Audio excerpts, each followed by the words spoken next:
Hello बच्चों, क्या हाल चाल है। आज हम बच्चों देखेंगे इसमें अगले क्रम में वीडियो में हमने बताया था। आज हम पढ़ेंगे रेगुलेशन ऑफ वेक्टर। हमने क्या क्या पढ़ा दिया था बच्चों। वेक्टर का एड बताया, एडिशन हो गया था बच्चों, और हमने क्या बताया था, सब्सट्रैक्शन हो गया था। ये दो टॉपिक हमने बच्चों बता दिया था। आज अगले क्रम में हम देखेंगे बच्चों रेगुलेशन ऑफ वेक्टर कैसे वर्क करता है, उसकी बात हम करेंगे। तो बच्चों यहां ध्यान से देखिए, इसमें रेगुलेशन वेक्टर में हम कैसे समझेंगे कि मान लेते हमारा कोई वेक्टर है, कंपोनेंट में हम लेते हैं बच्चों एक एक्स कंपोनेंट, एक हमारा वाई कंपोनेंट। इस तरह बच्चों अलग अलग मानते हैं। और हमारा जो वेक्टर यहां पर है, ये वेक्टर रेगुलेशन कैसे करेगा उसकी आज हम बात करेंगे बच्चों। इसको यहां से हम वेक्टर ए मान लेते हैं बच्चों, और यहाँ 0 कर लेते हैं, इसको बी मान लेते हैं, और यहां से यहां पर एक प्रोजेक्ट डाल देते हैं इस तरह। और यहां से वाई एक्सिस में डालते हैं बच्चों, वाई एक्सिस में भी इस तरह प्रोजेक्ट डाल देते हैं। यहां ध्यान से देखिए बच्चों, अगर हम ये समझे इसको सी पॉइंट मान लेते हैं और इसको ए पॉइंट मान लेते हैं, तो ए बी सी हो गया, पॉइंट सब क्लियर हो गया बच्चों। अब इस ए वेक्टर का कैसे रेगुलेशन हो रहा है उसकी हम बात करेंगे। इसको अगर हम मान लेते हैं कि ये हमारा अल्फा कोण बनाता है और ये हमारा बीटा कोण बनाता है। इतनी बात क्लियर हो रही बच्चों, यहां तक समझ में आ रहा है। अब यहां से अगर हम इसकी बात करेंगे ओबी, तो हम ओबी को बच्चों क्या लिख सकते हैं, ओबी इक्वल टू लिख सकते हैं वेक्टर ए, लिखेंगे क्या लिखेंगे, वेक्टर ए कॉस अल्फा, ऐसे लिख सकते हैं बच्चों। क्या लिख सकते हैं इसका कंपोनेंट में, ए कॉस अल्फा। इसी तरह इसकी बात हम करेंगे बच्चों, ओ ए को कितना लिख सकते हैं, अगर इसको हम यहां पर बच्चों इस तरह खींच ले, बाहर अगर हम ऐसे खींचते हैं, ये देखिए बच्चों इस तरह हम बाहर इसको खींच लेते हैं, और यहां से कितना दिया गया है, ये बीटा दिया गया है। तो जो एंगल के सामने आता है उसको सब लोग क्या मानते हैं बच्चों, इसको ए मानते हैं, ये भी हो जाएगा कॉस बीटा हो जाएगा। इतनी बात समझ में आ रही बच्चों। अगर यहाँ पर नीचे हमारा ऐसे बना हुआ है, ऐसे क्रम से बना हुआ है, इस तरह है, यहाँ पर अल्फा है, तो इसको हम क्या लिखेंगे, अल्फा को लिखेंगे अल्फा कॉस, ए वेक्टर है तो लिखा जाएगा ए कॉस अल्फा या गामा जो भी है, ऐसे लिखा जाएगा बच्चों। हमने इसमें क्या देखा था बच्चों कि जो हमने कंपोनेंट में जब क्या सीखा था, कंपोनेंट की बात हम करेंगे बच्चों। कंपोनेंट में हम लोगों ने क्या सीखा था बच्चों कि कंपोनेंट अगर हम लेते हैं, जैसे यहां पर पूरा हम निकालते थे, रिजल्टेंट का निकालते थे, और रिजल्टेंट का मतलब क्या हो रहा था बच्चों कि पूरा एंगल यहां पर दिया रहता था। क्या दिया रहता था बच्चों, एंगल दिया रहता था। उस एंगल की बात करते, इसको थोड़ा हम और तिरछा बना लेते हैं बच्चों। तो ऐसे अगर हमारा दो वेक्टर ऐसे दिया हो, ये देखो बच्चों,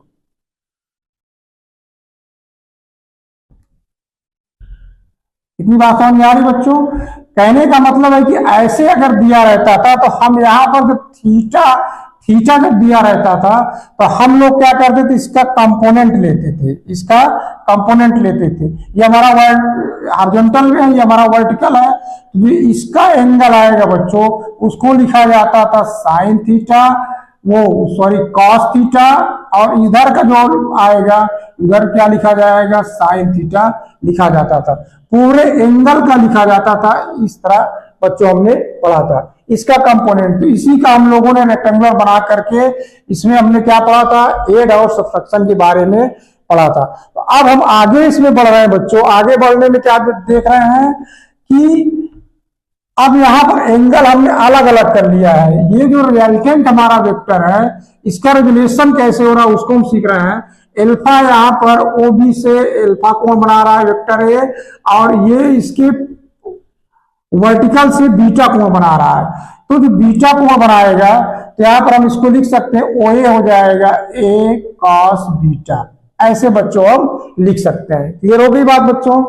तो यहां पर इसका रिजल्टेंट का मतलब होता है, इन दोनों का जब रिजल्टेंट निकालते हैं बच्चों, तो रिजल्टेंट पे हम लिख सकते हैं वेक्टर ए बराबर लिख सकते हैं ए कॉस अल्फा प्लस लिखेंगे ए कॉस बीटा, ऐसे लिख सकते हैं बच्चों। तो वे ए वेक्टर का हमारा इतना दो मिल जाएगा। इतनी बात क्लियर हो रही बच्चों। अब हम आगे बढ़ते हैं इसमें क्रम में, क्या आगे बढ़ते हैं, अब इसको हम कंपोनेंट लेते हैं आई जे में। किसमें लेते हैं बच्चों, आई जे के रूप में। अगर इसको हम लिखेंगे तो इसको हम इस तरह लिख सकते हैं, ए वेक्टर को लिख सकते हैं ए कॉस अल्फा आई वेक्टर, और प्लस हो जाएगा ए कॉस बीटा लिखा जाएगा जे वेक्टर। आई जे कंपोनेंट में हमने अलग अलग लिख लिया बच्चों। यहां तक बात समझ में आ रही है कि ए वेक्टर का इस तरह ए कॉस बीटा और ए कॉस अल्फा आई जे के रूप में लिख लिए।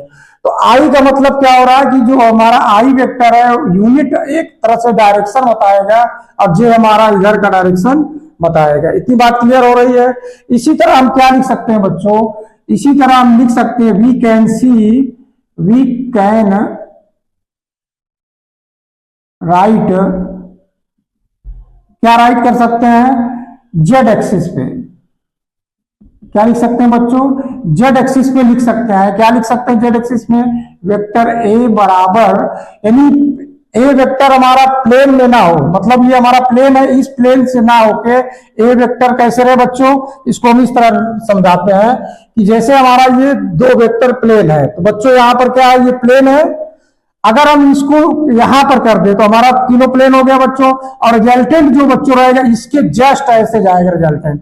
तो रिजल्टेंट जो ऐसे जाएगा उसी रिजल्टेंट की हम यहां पर बात करेंगे बच्चों। तो ये रिजल्टेंट जो हमारा प्राप्त होगा जेड एक्सिस में लिखा जा सकता है ए कॉस अल्फा आई प्लस ए कॉस बीटा जे, और प्लस लिखा जाएगा A cos gamma.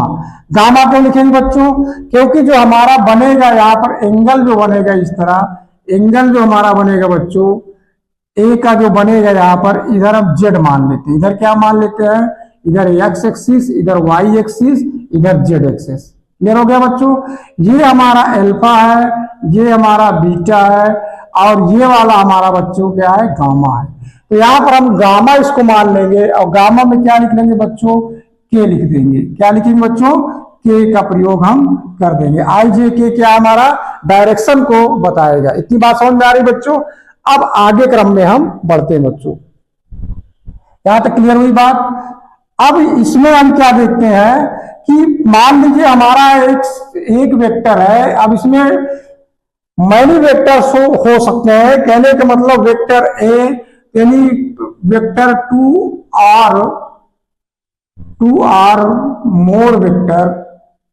More vector जब हो सकता है तो हम क्या लिख सकते हैं, वेक्टर ए इक्वल टू लिख सकते हैं ए कॉस अल्फा आई प्लस ए कॉस लिख सकते हैं बीटा जे, और प्लस लिख सकते हैं ए कॉस गामा के। ऐसे लिख सकते हैं बच्चों। क्लियर हो गया बात इतना। अब इसी में हम दूसरा वेक्टर अगर मान ले बी वेक्टर को, तो लिख सकते हैं बी कॉस अल्फा आई प्लस बी कॉस बीटा जे, फिर हो जाएगा बी कॉस गामा के। इस तरह बच्चों अलग अलग हम लिख सकते हैं। यहां तक समझ आ रही बात बच्चों।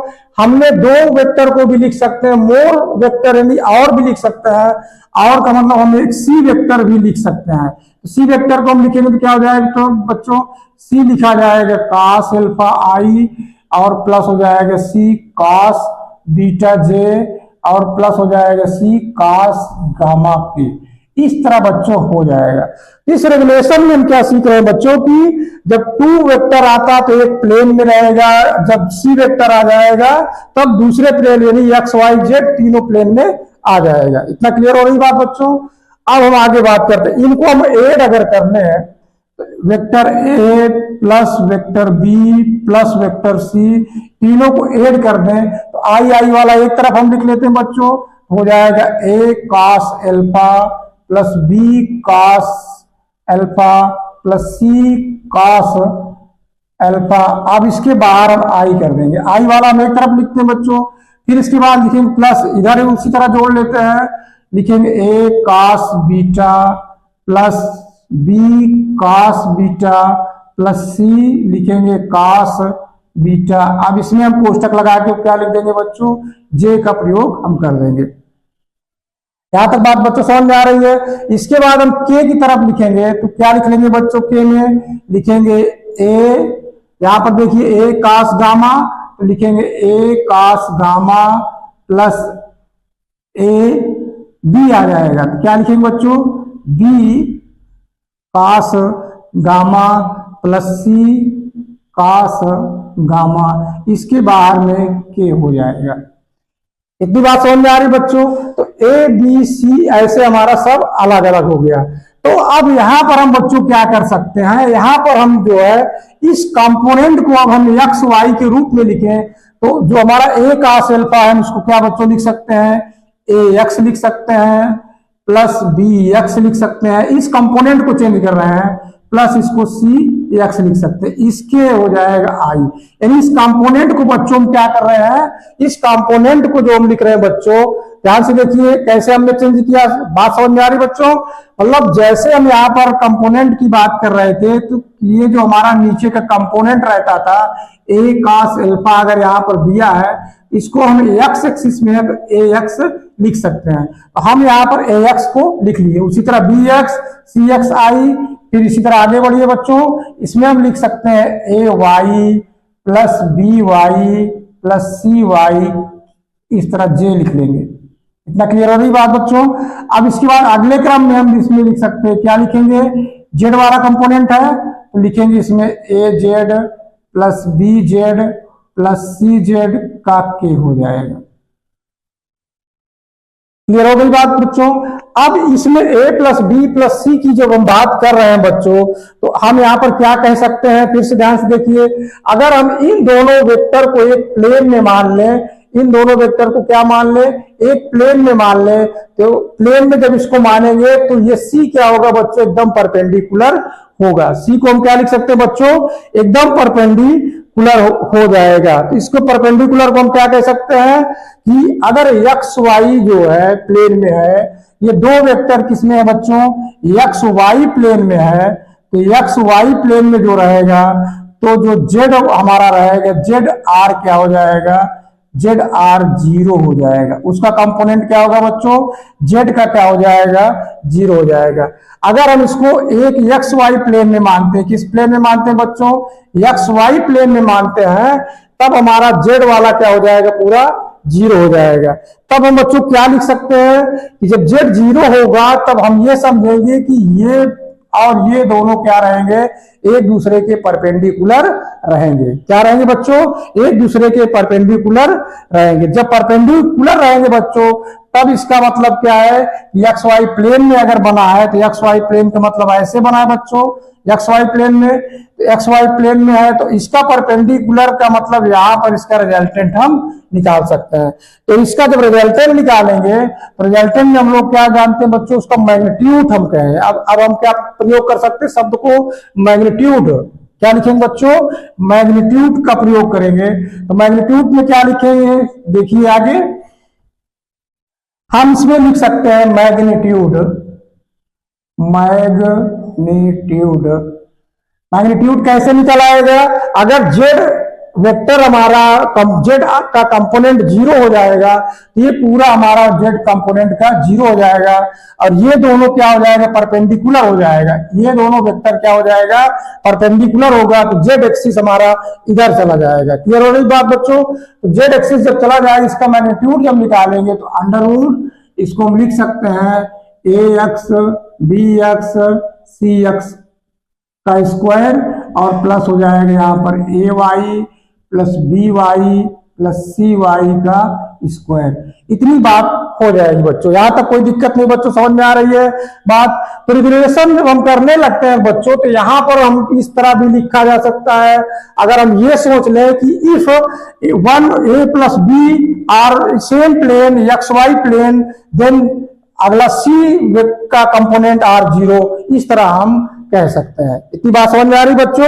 तो हमने वही काम किया कि जेड आर जीरो हो गया है। अब आगे बढ़ते हैं बच्चों। तो अब यहां पर हम इसका हमारा क्या निकल आया बच्चों, मैग्नीट्यूड निकल आया।